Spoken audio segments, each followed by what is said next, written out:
Hello again guys, welcome back to the channel. In today's video we have another aircraft review for Microsoft Flight Simulator. This time the aircraft that you can see in front of you is the ATSimulations Piaggio P149D aircraft. It was recently released for Microsoft Flight Simulator, and as soon as I saw it I was very keen to give it a go. So in the video today we've become honorary Swiss flying school students. Our flight will have us departing out of Grechen airport, just out to the northwest of the city of Bern. Initially we're going to depart out of Grechen and track the Fribourg VOR inbound, just to see how the aircraft handles a little bit of instrument navigation. We'll then turn back out towards the northwest, following the lakes out towards the southwest, before heading south towards Lake Geneva and onto our destination of Lausanne Blecheret. As usual we'll carry out the full startup. I'll give you my thoughts and feelings on the aircraft as we go. And then once we've arrived at destination and got the aircraft shut down, I'll give you my overall opinions of the add-on. I do hope that you enjoy the video guys and find it useful. If you do, please consider giving it a like and subscribing to the channel. If you have any comments or questions for me, please leave them down in the comment section below. But now let's jump into the cockpit and get the aircraft started. We'll be on our way. So welcome to the cockpit of the Piaggio P149. As you can see, a lovely job done with the internal modelling as well, very much to the same standards as the outside of the aircraft. A few of the textures are a little bit lower resolution than you might expect within Microsoft Flight Simulator. However, it's one of those cockpits that does a very nice job of making you feel very immersed within the aircraft. So for myself, the textures don't particularly bother me. I've noticed a couple of graphical glitches as well. You'll notice that the glass on the wing landing light there flickering in and out. And the cabling on this light here as well does glitch in and out a little bit as well. But overall fairly minor issues, and I'm sure the developer will see to them in due course. So we'll get the aircraft started up now. You might have to bear with me a little bit. Being an older aircraft, a lot of the switches and dials are not necessarily in the position that you would expect to see them. So you do find yourself hunting around a little bit more, but that's part of the charm of flying an aircraft like this. So the start checklist, fire guard positioned and the propeller area clear. We'll say that this chap here is our fire guard and the prop area is clear. Propeller governor set to high RPM and the throttle 1/10 open. No external power today, so we'll start on the battery, we'll turn the battery on and we'll turn the nav lights on as well while we're up here. Circuit breakers are checked in, generator circuit breaker is in, voltmeter is checked, undercarriage is down and we have our two indication lights. Fuel quantity, so to check the fuel quantity we should turn the fuel gauge circuit on. However, I've noticed that doesn't actually turn on the fuel gauge, we have to turn on the oil gauge circuit. I'm not sure if that's a bug or just a peculiarity with the real world P149. Anyway, we have 50 litres in each tank, which is roughly 50% of our total fuel capacity. Primer. So today it's pretty cold here in Switzerland. We'll prime the aircraft 5 times. The fuel selector is on both. We'll set the fuel control switch to open. Interestingly, these aren't mentioned in the checklist.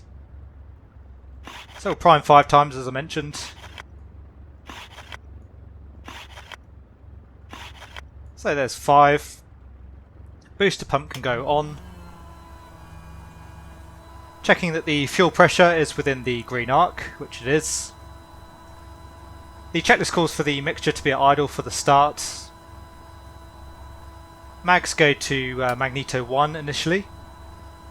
Checking that the area is clear, which it is. Clear prop! Turn the beacon on and we can engage the starter. So we have a good start. As you can see, the mixture automatically goes to rich, which actually I quite like. It's not realistic, but it's helpful, particularly if you don't have mixture controls set up. So initially idling at 1000 RPM, and I'll put the mags to both now. Checking that the oil pressure has risen. There is a rise in oil pressure, however the pressure is still within the yellow band currently. Just says if no oil pressure is indicated after 30 seconds we shut down the engine. So presumably we're okay there on the indication. Booster pump can go off. Radio compass and radio communications on. We'll turn the pitot heat on. Gyro can go on and the radios can go on. We'll get the radios set up for our departure. You can see the gyro just spooling up there. So we'll turn on the nav radio and the comm radio. We'll set the transponder to standby to give it a chance to warm up. So for our nav radio this morning we need the Fribourg VOR, which is 110.85.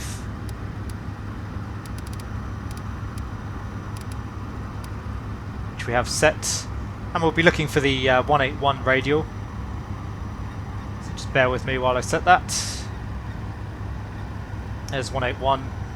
One of the bugs I have found with the aircraft, unfortunately with the radio we can't actually tune a lot of the frequencies available in the sim. A lot of the frequencies are based on the more modern radios with different radio frequency increments. So for example, if we try to tune the ATIS here, 121, 105, we're fine with 121, we can tune 1, but we can't tune a 05 increment. And unfortunately the real problem is we can't even tune it using the menu, so a lot of the frequencies in the sim currently you won't be able to tune. So for today's flight we actually won't be using any air traffic control. Anyway, the radios are set up as best we can. The gyro is reading 130, the compass 152 or thereabouts, so we'll just set the gyro. It's 152.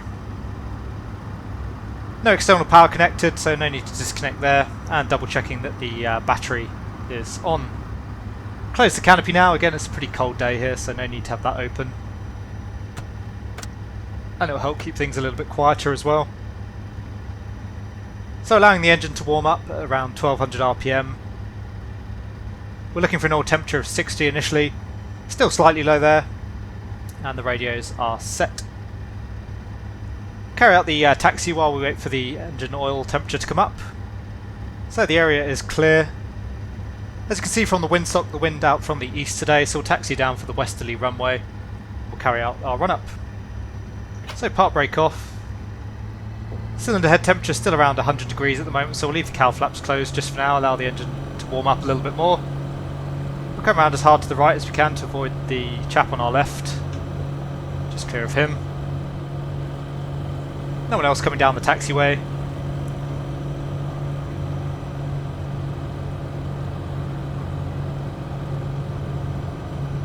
And it's pretty tight down at the holding point in terms of turning ourselves around into wind, so we'll actually carry out the run up on the apron. The aircraft, very nice taxi, it builds up speed very quickly though.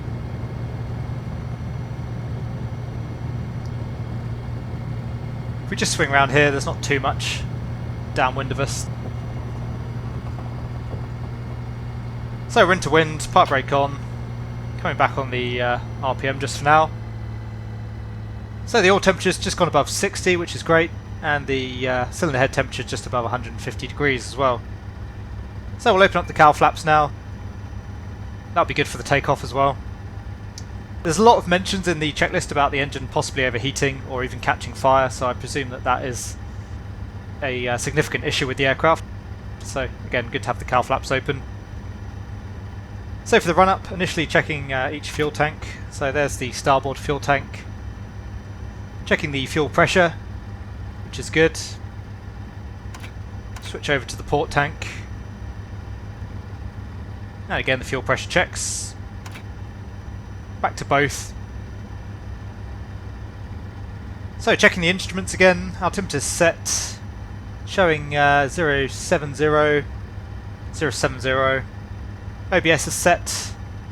Airspeed indicator looks good, attitude indicator looks good. Currently showing an off flag there for the attitude indicator. So the attitude indicator is now on. So for the engine run up, we are above 150 degrees on the cylinder head temperature. Prop pitch is fully forward. We'll come up to 3000 RPM initially.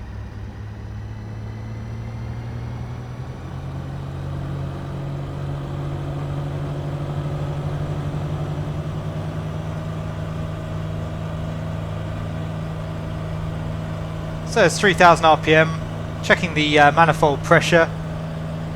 We're actually slightly low there. I presume we're supposed to be within the green arc. Not entirely sure though, the checklist just says check. But we are at slightly higher altitude, so that may be causing the issue. Checking the propeller governor, so we'll come back on the prop RPM, slowly reducing until we see a 200 RPM drop. So there's 2,800, back up to full RPM. And now coming back to 2,200 RPM for the mag check.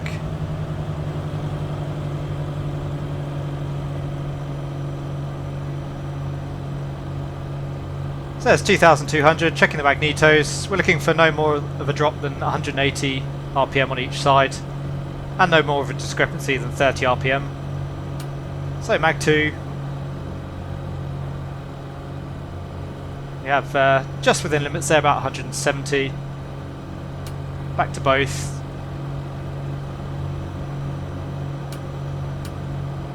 There's mag 1.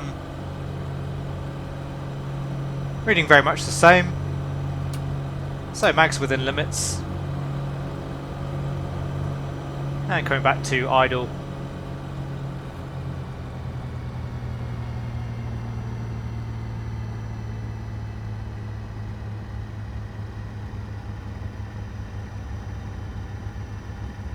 So idling just below 1200 RPM, which seems a little bit high to me, but again I'm not very familiar with the P149, so it may or may not be correct.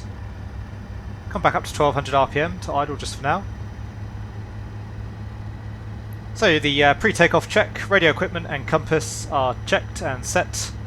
Clock is set, altimeter is set, directional gyro is set. Rudder trim, we need 5 degrees starboard for the takeoff. I'm going to actually leave that though today.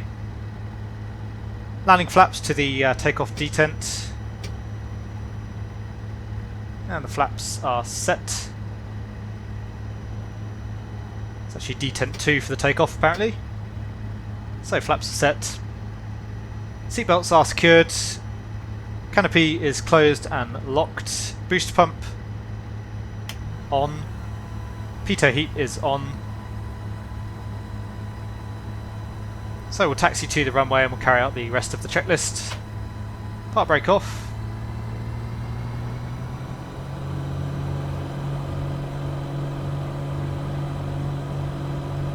The aircraft needing quite a bit of power to get moving. More than I would have anticipated.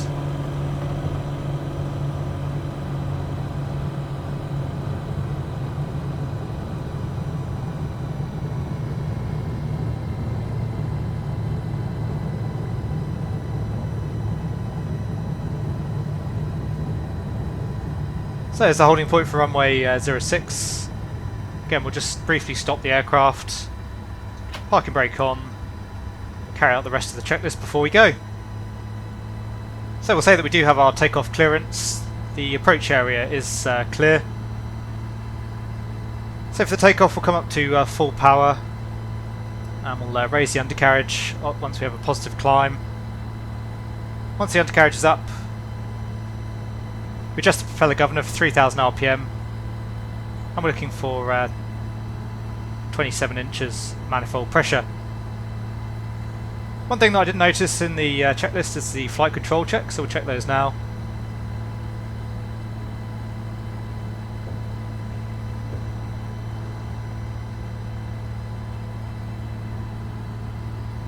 So flight controls are good.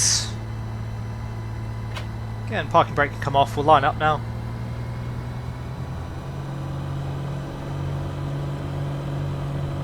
And again, it's clear on the approach. It's clear at wind as well. One of the things I really love about this aircraft is the visibility. It's really excellent.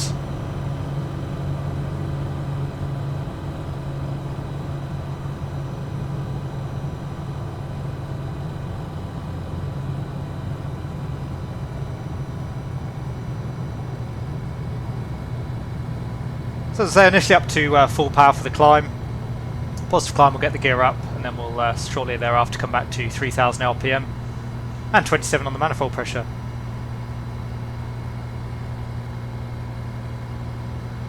So let's go.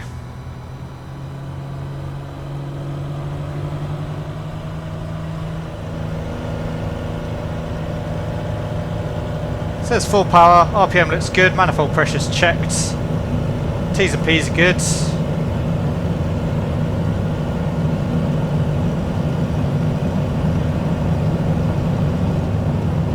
Coming back on the stick, and we're up. Tapping the brakes, positive climb, gear up. And we'll trim for about 90 knots climb initially.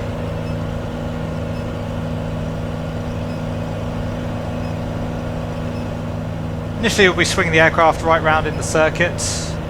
We want to head 250 degrees to the town of Biel initially. And we'll come back on the power now then.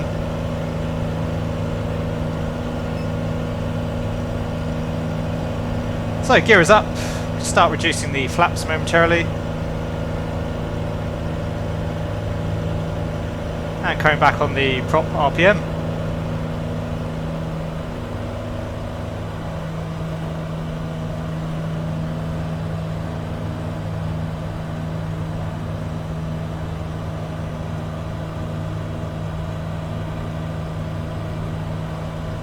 So we'll just pitch down slightly more to build a little bit of airspeed before we start retracting the flaps. Take a stage of flap up now.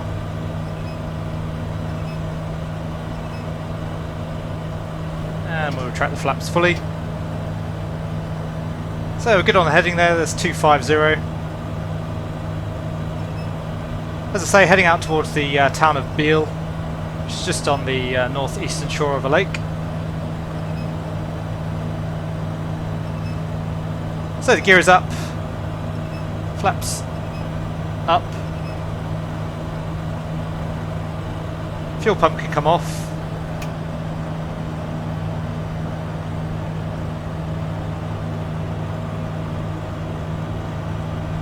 And we'll just continue on this heading initially before we track inbound to the Fribourg VOR.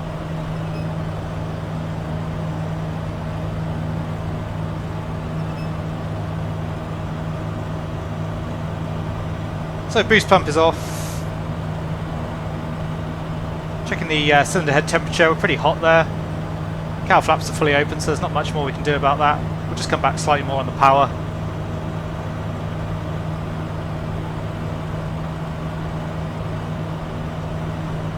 Level flight we want 21.5 and 2750.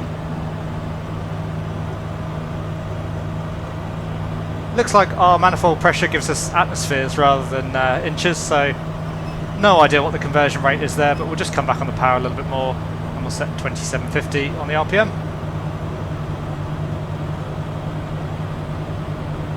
So far the aircraft handling very nicely, I have to say. Really pleasant aircraft to fly, feels very stable as well. Not quite sure what that squeaking noise is.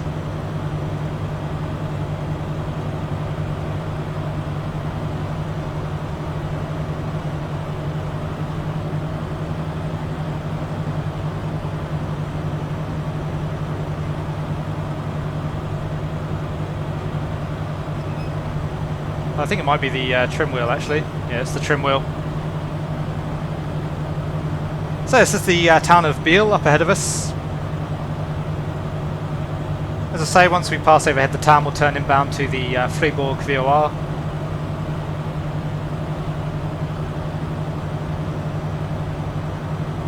And we'll just maintain around 3,000 feet. That'll keep us below the Bern airspace.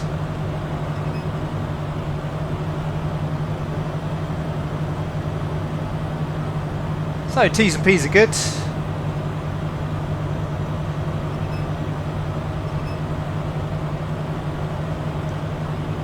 So this is the town of Biel just below us. Looks like rather a beautiful area to be located in, just on the shore of the lake there. Looks like we have a railway station just below us at our 11 o'clock.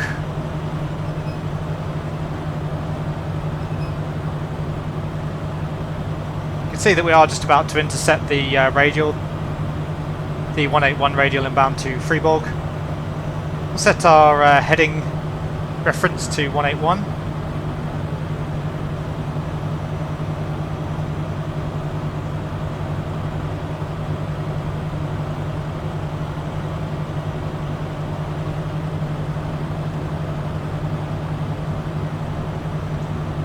Yeah, so if we follow the radial and maintain 3,000 feet, that will keep us clear of the Bern airspace.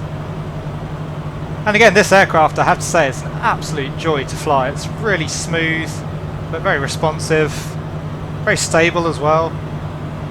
Yeah, really, really good fun. And again, the visibility is amazing. I love that. 3,000 feet keeps us nicely below the cloud layer as well, which is a bonus. So there's our heading. So we'll now continue inbound towards the Fribourg VOR. Once we're clear of the Bern airspace, we'll head out back towards the northwest. We'll then work our way in a southwesterly direction along the lake before turning south back towards Lake Geneva. In the meantime though, we'll take the opportunity to head outside of the aircraft, have another look at the external modelling and get a feel for how the aircraft looks now that we're airborne.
So welcome back, we're just approaching the lake.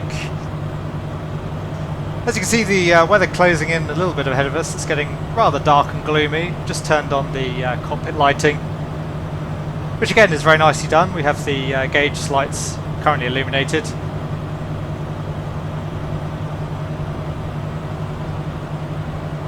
So overall, my impressions of the ATSimulations Piaggio P149.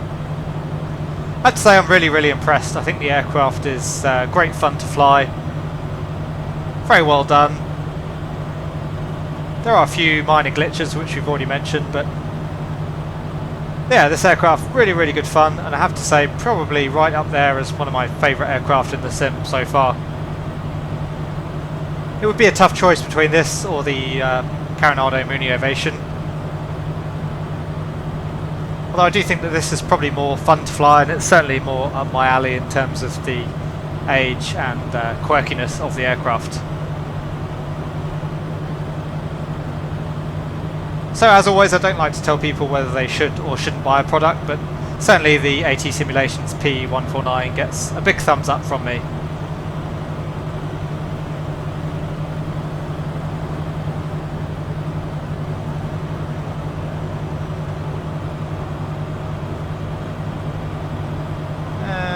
Just make out the runway now at 1 o'clock, I think.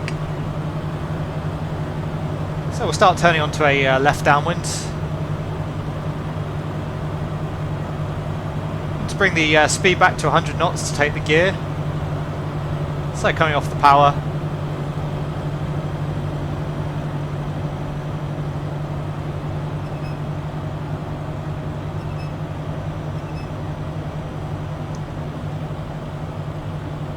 No other traffic on downwind.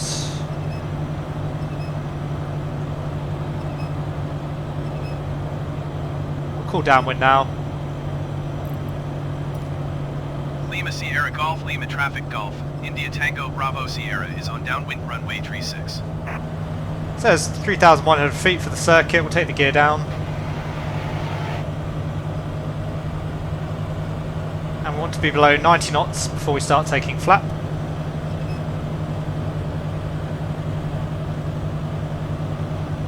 Okay, we're on a left downwind now, that looks good. Perhaps just a touch wide here, but not an issue.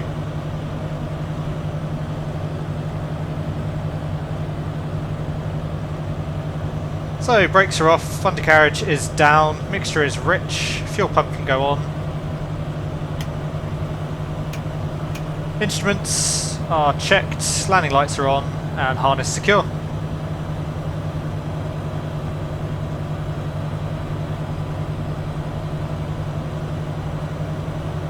Start to turn now onto base, and we are below 90 knots, so we'll take some flap.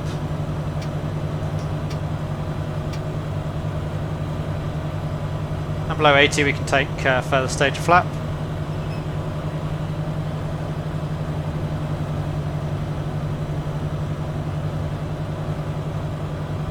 It's clear on final. It's below 80 knots. We'll just turn on to final and then we'll take full flaps. We'll open up the cowl flaps again now.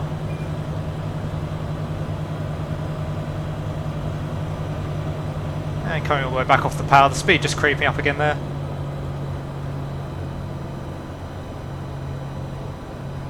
Just touch high here, but we'll pitch up to get the flap. So there's full flaps. Maintain about 70 on the approach. So pitch is full fine, undercarriage is down. Flaps are set, landing clearance is not required, the runway is clear, and we'll call final. Lima Sierra Golf, Lima Traffic Golf, India Tango Bravo Sierra is on final runway 36 to land. That first exit on the right looks pretty tight, so we'll aim to vacate on the second right. And we'll adjust our touchdown accordingly. A little bit tricky having the airspeed indicator bottom right there. You can't really monitor your airspeed on the approach very easily. Again, one of the quirks with older aircraft, the instrument layout doesn't necessarily always make sense. A little bit of a sink there, just bringing in some power to keep us from getting too low. And coming back off the power again now. So coming back to idle, flaring the aircraft, a little bit of left rudder. And touchdown. Could have done with just a touch more flare there, but not too bad overall. So again, the aircraft an absolute joy to fly in the approach configuration and on the landing. You definitely get a lot of feedback from the aircraft. As I say, I could feel I needed just a touch more flare there, but I was a bit slow to react. Of course, always a little bit trickier when you're new to an aircraft as well. So we'll vacate to the right.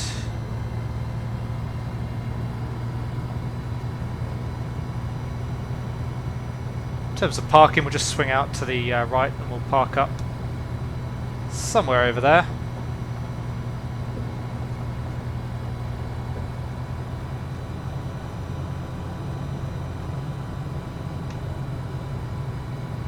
So landing lights can come off, flaps can come up, transponder can go off.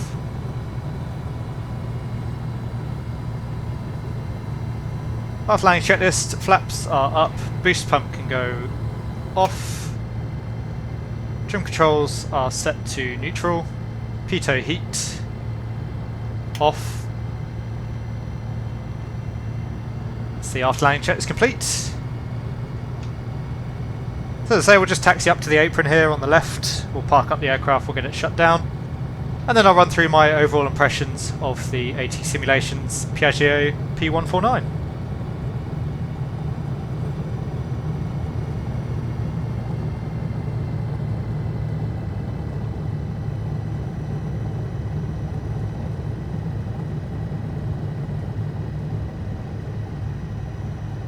Take the next parking spot on the left.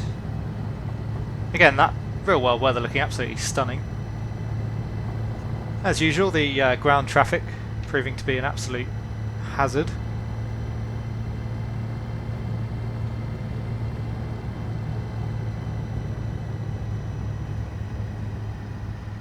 So bring the aircraft to a stop. Part brake is on. Idling at 1,200 RPM or thereabouts. So to stop the engine, part brake is set. Allow the engine to idle for 1 minute for the cool down. We pretty much taxied in at idle, so we'll say that we've already allowed the engine to cool down. Mixture control to idle cutoff.